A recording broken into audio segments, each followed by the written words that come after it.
C'est une chose pour nous de savoir la vérité au sujet de l'Église en tant que corps céleste, peuple céleste, de savoir ce que la parole déclare au sujet de notre position, assis ensemble avec lui dans les lieux célestes, et de notre participation, béni de toute bénédiction spirituelle dans les lieux célestes, d'être peut-être même capable de donner des études bibliques sur ce sujet. Et une chose très très différente, d'être au bénéfice de cela. Souvenez-vous que c'est une loi à travers toute la Bible, que l'on est toujours testé à fond jusqu'au dernier degré sur toute position que l'on prend. Votre épreuve correspond à la position que vous avez prise et déclarée. De sorte que si vous dites « je saisis ma position céleste », vous serez alors testé à fond sur votre position céleste. Vous n'aurez rien ici-bas sur cette terre pour vous soutenir. Vous devrez obtenir tout votre soutien du ciel. Vous n'aurez rien ici-bas pour vous protéger. Vous devez obtenir toute votre protection du ciel. Vous serez testé sur votre position. Mais loué soit Dieu, cette position est une position éternelle, inexpugnable. C'est une position qui peut soutenir le test.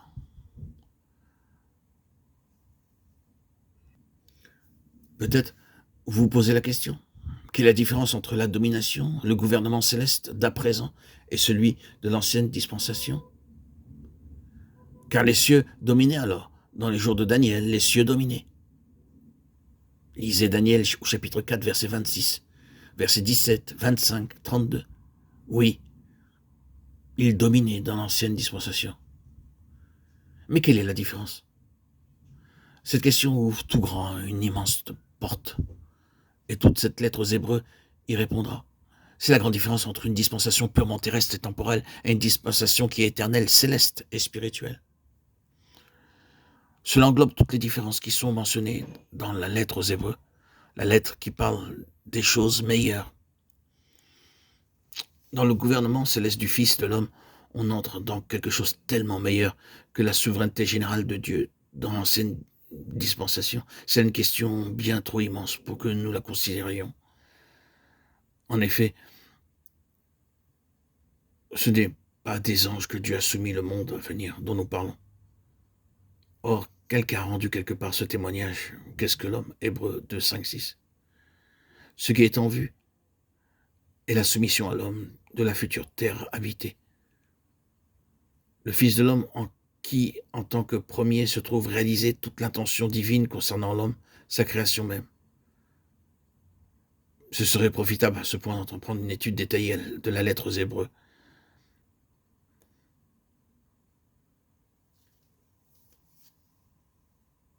Et nous voyons dans la lettre aux Hébreux son représentant, le représentant dans le ciel en faveur de l'homme. Et nous voyons que toutes choses sont soumises à lui. Cela est assuré pour l'homme par l'homme représentatif dans le ciel. Le Seigneur agit en notre faveur pour que nous puissions posséder la souveraineté sur la terre habitée à venir. Il se trouve là, ayant assuré cette intention de Dieu en sa propre personne, représentant le peuple, les nombreux fils qu'il conduit à la gloire. C'est la raison pour laquelle il est monté dans les hauteurs. C'est le signe d'un homme installé en pleine possession de l'intention éternelle de Dieu concernant l'homme, installé là comme le premier entre beaucoup de fils conduits à la gloire. Les disciples alors entrèrent dans la joie de cette chose dès le commencement, et la grande part de cette joie demeura jusqu'au bout.